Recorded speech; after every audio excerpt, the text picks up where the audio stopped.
Jennifer Stefano is on the line with us, the Republican strategist, vice president with the Commonwealth Foundation, fellow with the Independent Women's Forum. CommonwealthFoundation.org or IWF.org are the websites. Jennifer Stefano, spelled just the way it sounds, Stefano, is her Twitter handle. Jennifer, welcome back to the program. Denmark opened last Friday. They said, okay, this is it. No more masks, no more vaccine passports, which they had put into place back in March. You had to have a vaccine even to get on a bus in Denmark. And now, and they had a concert on Saturday, 50,000 people, you know, great fun. In the entire country, there are 13 people still on respirators, kind of lingering. And, you know, it's over because pretty much everybody who's over 12 years old is vaccinated. What's wrong with that? Well, as someone who is vaccinated and vaccinated my child, I don't think there's anything wrong with that. Then why am I getting a press release from you about how, you know, this, well, here, employers are struggling to hire workers and government agents' actions over the past year haven't been helping. You're anti-vaccine mandate, essentially. You're opposed to this. Do I have that correct? Do I understand this correctly? Yeah, so I like that question. So first, I'm always wondering why so many progressives point to all white countries as the model of excellence on everything. Denmark is 100% white. There are no minorities anywhere in positions of power, and there's no history where minorities might be suspicious of government mandates. Like, say, here in the United States, I mean, you only have 30% of the black population inoculated from COVID at the moment, and certainly given the history of the government and the black population, you might start to understand the questioning and the skepticism around that. So I think we're a nation high on civil liberties. We're a nation that has sometimes a tenuous and questionable relationship where government did things, particularly to minorities, that made people suspicious. And we need to recognize that if we want to be successful in vaccinating people, the manner in which it is done, whether it's and again, to me, the question is not, should it be done? Is it at the federal level? Or should there be more local control that allows people to feel that they are part of the process? And to me, on behalf of black Americans or other Americans of any color or persuasion that have questions around the science and the new data coming out, local control is better. And, you know, I think the president's using the Standard Procedure Act, and even the Democrats are wondering if that's going to hold up in courts, and not just, you know, it's nice to hear you're starting to get repetitive here. It's nice to hear a Republican, you know, suddenly concerned about minorities, about African Americans and other minorities in the United States.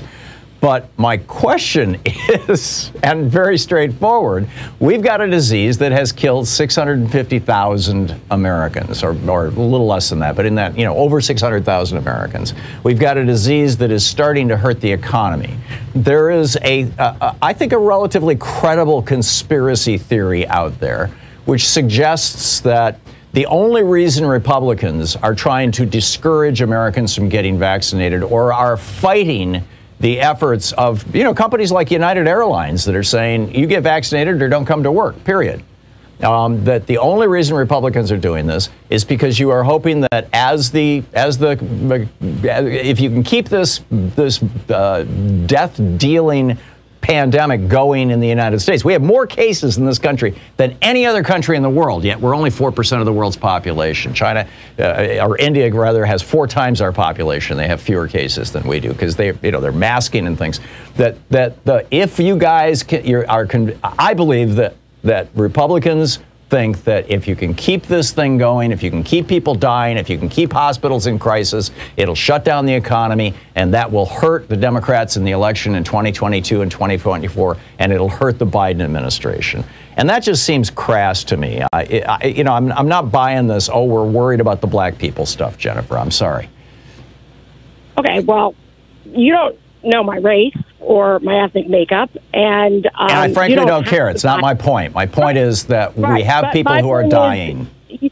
My point is I'm here as an American telling you that if you want real buy-in, it would absolutely, you know, I think it's crass to suggest that anyone of any political persuasion would want to hurt the United States just to screw over the other side. Then why are you guys doing it?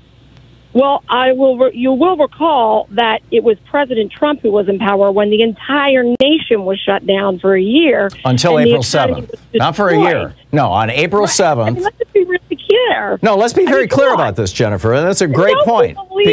Because Trump did the right thing in February. Or the first week of March. He did the right thing. And then on April 7th came this headline: Black people are dying at a higher rate than whites of COVID. It was the New York Times, the Washington Post. It was all over the television networks. The next day, Rush Limbaugh came out and said, oh, my God, look at this. It doesn't affect white people this bad. That night, Sean Hannity came out and said, I guess it was Tucker Carlson came out and said, this isn't that big a deal. You had Brit Hume the day after saying, looks like this isn't such a big deal. And all of us, and Trump that week canceled the program to send 5 masks to every American. And from the week after April 7th going forward for the rest of the year, Trump was desperately trying to get people back into the economy. And that's why we have the worst death rate in the world. President Trump was the ultimate pro-vaxxer. This was a guy that not only would have distributed and forced everyone to get a vaccine, he probably would have made us get a tattoo saying, Trump got me this vaccine. Let's be real. He lied for 2 months about the fact that he and his family were vaccinated. He was absolutely, from day one. He was vaccinated in January, and he didn't acknowledge it until March. So what?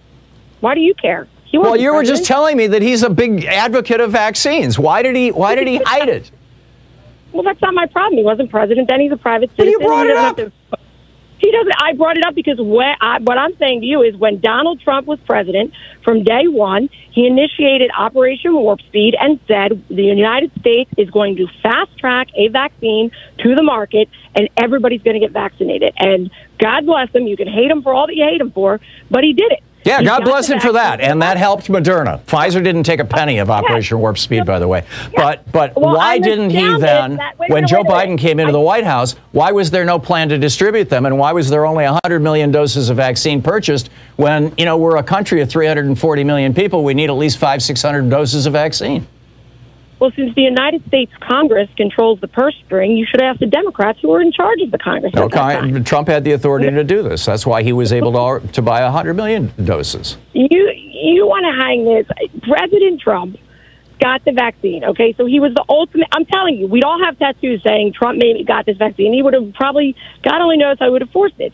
My argument is I am not so cynical as to believe that anyone created COVID to destroy the Trump presidency back in 2020 and shut down the economy, nor do I think anyone is whooping it up and happy to see harm come to hurt Joe Biden. Then why do Republicans, why is, for example, down in Florida or in Texas, I mean, you got a half a dozen states now where Republican governors and Republican legislatures have essentially made it illegal for private businesses. I mean, talk about the ultimate of interference in the so-called free market.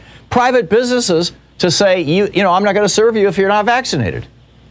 I would argue this is because we stopped teaching civics in school, and everybody needs a little life lesson on it. Like, in the end, it is better to have local control. Federalism matters. That's my opinion. We're a federalist. Federalism. You're changing the subject. Across the country. And there are things that are delegated to the federal government, and the states do have the right under the Constitution to police.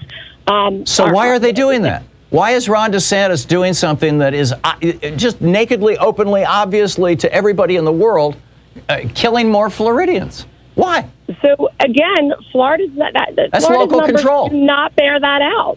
Why is Ron DeSantis saying that cities and counties in Florida can't have mask or vaccine mandates?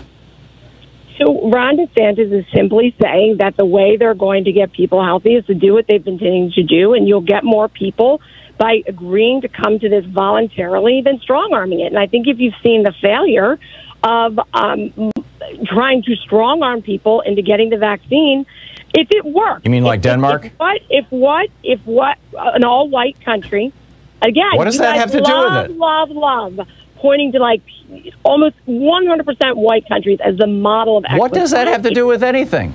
It has everything to do with it. It's a teeny tiny, small. I mean, you can try to racialize this argument, Jennifer, but the fact of the matter is that Denmark put into place a vaccine passport in March. You couldn't do anything economic You couldn't even get on a bus without a vaccine passport. Now, 90%, over 90% of their adult population is vaccinated, and they have no more COVID for all practical purposes. Certainly no COVID crisis. And again, Tom, and it's not happening here, and it's not happening here with the enthusiastic pushing of the GOP. Why?